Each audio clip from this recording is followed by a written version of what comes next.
तो मेरे प्यारे दोस्तों, कैसे हो आप लोग। चलिए आज हम बात करते हैं वापरा कानून के बारे में। वापरा कानून पास हो गया है। चलिए डिटेल से बात करते हैं। वापरा विधेयक को लेकर लोगों का विरोध बहुत तेज हो रहा है। वापरा बोर्ड के पास रेलवे सेना के बाद सबसे ज़्यादा जमीन वापरा बोर्ड के पास है। वापरा बोर्ड के पास कुल 9.4 लाख करोड़ एकड़ ज़मीन है। कुल बफर संपत्तियों में अचल और चल दोनों शामिल हैं। बफर संपत्तियों में चल संपत्ति में वाहन, जेवर आदि 16.70 हजार करोड़ हैं और अचल संपत्ति में खेत, मकान आदि 8.73 लाख हैं। कुल रेवेन्यू 200 करोड़ रुपए प्रति वर्ष होता है इससे। बफर संपत्तियों में पेंडिंग केसों के बारे में बात करें हम तो बफर बोर्ड के पास पेंडिंग केसों की संख्या फिलहाल 58,000 प्लस है, जबकि स्टेट बफर बोर्ड के पास 12.70 हजार प्लस है, जबकि बफर ट्रिब्यूनल के पास 18,000 प्लस केस पेंडिंग है। सुप्रीम कोर्ट के पास 65 केस पेंडिंग हैं। बफर संशोधन बिल चर्चा में क्यों है, चलिए इस बारे में बात करते हैं। मेरे प्यारे दोस्तों, जैसे कि हम जानते हैं, अल्पसंख्यक मामलों के मंत्री किरण रिजिजू ने बुधवार को बफर संशोधन बिल 2024 लोकसभा में पेश किया। सुबह 12 बजे से 8 बजे तक चर्चा शुरू हुई और इस चर्चा के बाद बिल के जरिए बफर बोर्ड की संपत्तियों को कानूनी दायरे में लाया जाने का प्रस्ताव है।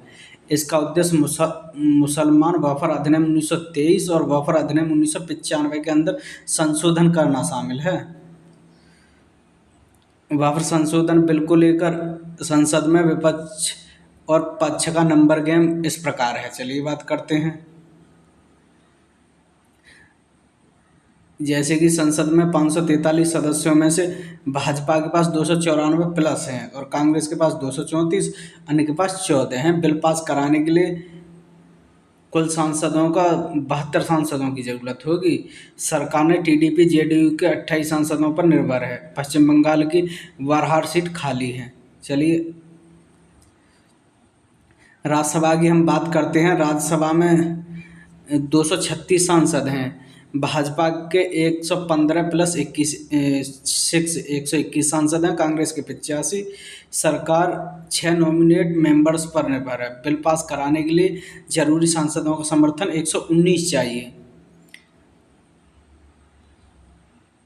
बफर संशोधन बिल क्या है, चलिए बात करते हैं। सन 1950 के दशक में बफर संपत्तियों की देखरेख के लिए कानूनी तौर पर एक संस्था बनाने की ज़रूरत महसूस की। इसके लिए 1954 में बफर एक्ट के नाम से कानून बनाकर सेंट्रल बफर काउंसिलिंग का प्रावधान किया गया और 1955 में कानून को बदलकर हर राज्य में एक बफर बोर्ड बनाए जाने की शुरुआत की गई। इस वक्त देश में लगभग 32 बफर बोर्ड हैं। ये बफर संपत्तियों का रजिस्ट्रेशन कराने और रखरखाव कराने का काम करते हैं। बिहार समेत कई प्रदेशों में शिया सुन्नी के अलग अलग बफर बोर्ड हैं। बफर क्या है, चलिए बात करते हैं। बफर अरबी भाषा के बखूबा शब्द से बना, जिसका अर्थ है रुकना या ठहरना। इस्लाम में यह दान देने का एक तरीका है। बफर संपत्ति जो सामाजिक काम के लिए दान में दी जाती हैं, दी गई हुई बफर संपत्ति कहलाती है। दान में दी गई संपत्तियों में चल, रुपये, जेवर आदि या अचल घर, जमीन, संपत्ति दोनों हो सकती हैं। संपत्ति दान करने वाला व्यक्ति यह तय करता है कि उसकी संपत्ति किस काम में आएगी। आमतौर पर बफर संपत्तियां या इससे होने वाली आमदनी धार्मिक स्कूल, कब्रिस्तान, मस्जिद और अनाथालयों के रखरखाव पर खर्च की जाती है। बफर का इतिहास 570 ईसा पूर्व में पैगंबर मोहम्मद के समय खजूर के 500 पेड़ों का एक बाग था। इस बाग से होने वाली आमदनी में मदीना के करीब गरीब लोगों की मदद की जाती थी। ये बफर संपत्तियों के सबसे पहले उदाहरणों में से एक है। 1206 से 1526 के बीच दिल्ली सल्तनत के समय भारत में बफर बोर्ड जैसी संस्था शुरू हुई। सुल्तान मुइजुद्दीन गौरी ने मुल्तान की जामा मस्जिद को 2 गांव बफर के जरिए दान दिए थे। ब्रिटिश राज में लंदन की प्रिवेसी काउंसिल के 4 जजों ने वफर कानून को अवैध घोषित कर दिया। इस फैसले को पलटने के लिए द मुसलमान वफर वैलिडेटिंग एक्ट 1913 कानून बनाया गया। आज़ादी के बाद 1954 में वफर एक्ट के नाम से अलग कानून बनाया गया। वक्फ संशोधन बिल की टाइमलाइन है। वक्फ बोर्ड 8 अगस्त 2024 को संसदीय कार्य और अल्पसंख्यक मामलों के मंत्री किरण रिजिजू ने पेश किया। इसको लेकर के भारी विरोध चला और बाद में इसको विपक्ष के विरोध और हंगामे की वजह से इस पर joint parliament committee JPC committee के लिए भेज दिया गया। 9 अगस्त 1924 31 मेंबरों की जॉइंट पार्लियामेंट्री कमेटी जेपीसी बनाई गई। इस समिति में 31 सदस्यों को शामिल किया गया। भाजपा के सांसद जगदम्बिका पाल बने इसके अध्यक्ष।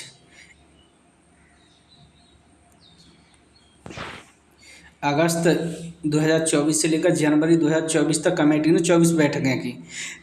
कमेटी ने कई राज्यों का दौरा किया, कई मुस्लिम विद्वान व कानून के जानकारों से चर्चा की और 30 जनवरी 2025 को कमेटी ने लोकसभा अध्यक्ष ओम बिरला को रिपोर्ट सौंपी। 655 पेजों की रिपोर्ट में सत्तापक्ष की ओर से सुझाए गए 14 बदलाव किए गए। वहीं विपक्ष के सभी संशोधन अस्वीकार कर दिए गए। 28 मार्च 2025 को गृह मंत्री अमित शाह ने घोषणा की है कि बिल संसद में मौजूदा बजट सत्र में दोबारा पेश किया जाएगा और 1 अप्रैल 2025 को केंद्रीय मंत्री किरण रिजिजू ने बताया है कि सरकार 2 अप्रैल को लोकसभा में बिल लाने की तैयारी कर रही है। जैसे कि मेरे प्यारे दोस्तों, हम जानते हैं 2 अप्रैल 2025 को लोकसभा में केंद्रीय संसदीय कार्य मंत्री किरण रिजिजू ने बिल को पेश किया। वक्फ संशोधन बिल विवाद की वजह, इस बिल में किस वजह से विवाद हो रहा है, आइए इस बात पर चर्चा करते हैं। इस बिल में अब इस बार गैर मुस्लिम सदस्यों को शामिल किया जाना है। प्रस्ताव बोर्ड में 2 गैर मुस्लिम सदस्य शामिल होंगे और विरोध की वजह मुस्लिम समुदाय का कहना है कि इससे वफर की धार्मिक स्वतंत्रता पर प्रभाव पड़ेगा और इस बार महिला सदस्यों को भी शामिल करने का प्रावधान किया गया है। प्रस्ताव बोर्ड में महिला सदस्यों की नियुक्ति का प्रावधान है। विरोध की वजह कुछ समूहों का मानना है कि इससे वफर का परंपरागत ढांचा बदल जाएगा। वफर संशोधन बिल नए और पुराने बिलों में अंतर की बात करते हैं। चलिए, पुराना कानून सेक्शन 40 के रीजन टू बिलीव के तहत अगर वफर बोर्ड किसी प्रॉपर्टी पर दावा करता है तो उस प्रॉपर्टी का मालिक सिर्फ वफर ट्रिब्यूनल में ही अपील कर सकता है। वफर ट्रिब्यूनल का फैसला आखिरी माना जाता है और उसे चुनौती नहीं दी जा सकती है। नए बिल के अनुसार प्रॉपर्टी का मालिक ट्रिब्यूनल के अलावा रेवेन्यू कोर्ट, सिविल कोर्ट या अन्य ऊपरी कोर्ट में अपील कर सकेगा। वफर ट्रिब्यूनल के फैसले के खिलाफ हाई कोर्ट में अपील की जा सकेगी। वक्फ संशोधन बिल विवाद की वजह संपत्ति पर दावा, प्रस्ताव जब तक कोई संपत्ति दान में नहीं मिलती है तब तक वफर उस पर दावा नहीं कर पाएगा। विरोध की वजह माना जा रहा है कि यह बदलाव वफर संपत्तियों के दावों को सीमित कर देगा।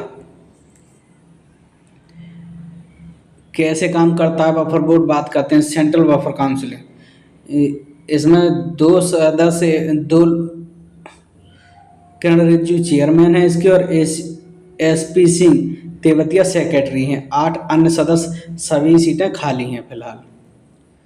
स्टेट वफर बोर्ड, एक चेयरमैन होता है, सीईओ एक आईएएस अधिकारी होता है, अन्य सदस्य, एक मुस्लिम विधायक होता है, एक मुस्लिम सांसद होता है, मुस्लिम एडवोकेट होता है, मुस्लिम टाउनर प्लानर होता है, मुस्लिम बुद्धिजीवी होता है। एक पद के लिए 2 या 2 से अधिक सदस्य होने पर चुनाव होता है।